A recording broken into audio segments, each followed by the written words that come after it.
이번 시간에는 우리 문서 관리의 개념에 대해서 같이 한번 살펴보도록 하겠습니다.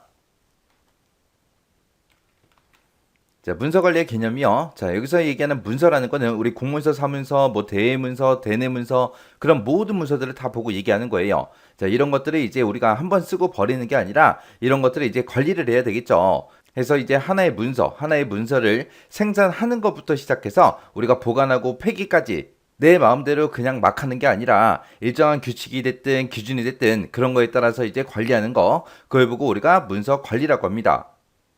자, 그럼 이제 한 회사를 예를 한번 들어볼게요. 자, 한 회사가 있어요. 그 회사에는 이제 기획부라는 부서가 있습니다. 요 기획부에서 이번에 어떤 특정 이제 신제품을 이제 개발하기로 했어요. 그래서 그거를 이제 생산부서로 이제 넘겼습니다. 넘기게 되면 이 생산부서에서는 그 물건을 이제 만들어낼 때 자재가 필요하겠죠. 그래서 그 생산부서에서 자재부로 자재가 몇 개 있는지 혹시나 부족한 게 있으면 더 주문해달라고 그렇게 이제 요청할 수 있겠죠.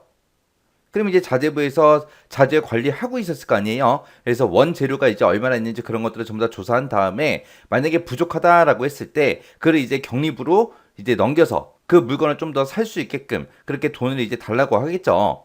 그렇게 해서 이제 경리부에 얘기해서 이제 물건을 사서 생산부서로 이제 그 원자재를 이제 옮겨주면 돼요.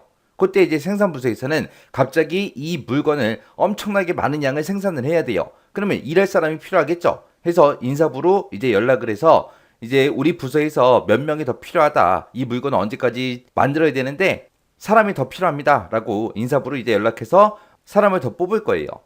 그렇게 해서 이제 생산부서에서 이제 물건을 다 만들고 나면 그 물건들을 이제 판매를 해야 되니까 이 물건의 이제 스펙부터 시작해서 싹 다 정리해서 그걸 이제 영업부로 넘기겠죠. 그럼 영업부서에서 이제 다른 회사로 전부 다 영업을 다니면서 그렇게 이제 물건을 이제 판매를 할 겁니다.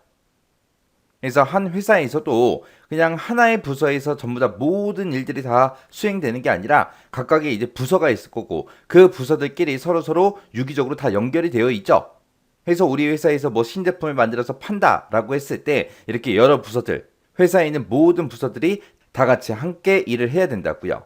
그때 이제 각각 부서들끼리 서로 의사소통을 할 때 그냥 전화로 하거나 메신저를 통해서 서로 연락하고 그렇게 하는 게 아니라 어떻게 한다? 문서를 가지고 하더라. 문서를 가지고.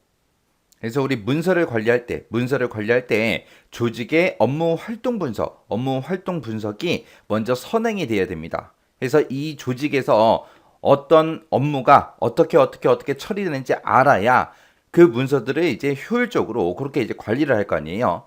그래서 업무 활동 분석이 선행이 되어야 되는 거고요. 그때 이제 문서를 관리하는 사람이 따로 있을 거예요. 그 문서 관리자는 조직의 업무를 전부 다 이제 분석을 해야 돼요. 분석을 해서 업무와 그 문서 사이에 연관성을 전부 다 이해를 하고 있어야 문서 관리가 제대로 되겠죠.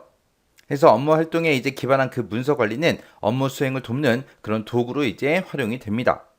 그래서 우리 문서 관리라는 거는 문서를 산출한 그 업무와 유기적으로 그렇게 이루어져야 된다. 요거 이제 잘 기억하시면 돼요. 자, 그럼 이제 문서의 기능 좀 보자고요. 자, 문서의 기능에 보게 되면 이제 지금처럼 이렇게 여러 가지가 있어요. 의사 기록을 이제 구체화하는 거.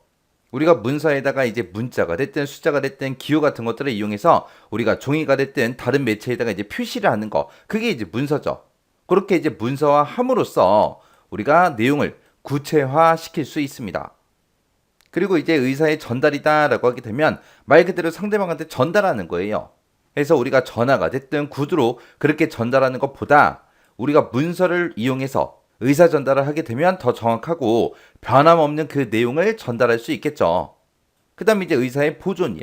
보존이다. 그럼 이제 오랫동안 이제 가지고 있는 거죠. 그래서 문서를 일정한 기준이 됐든 원칙에 의해서 이제 작성하고 정리하고 관리하고 보관을 해요. 보관을 해서 가지고 있다가 후일 나중에 이제 증빙 자료로 우리가 사용을 하거나 아니면 역사적인 그런 자료로도 우리가 사용할 수 있습니다.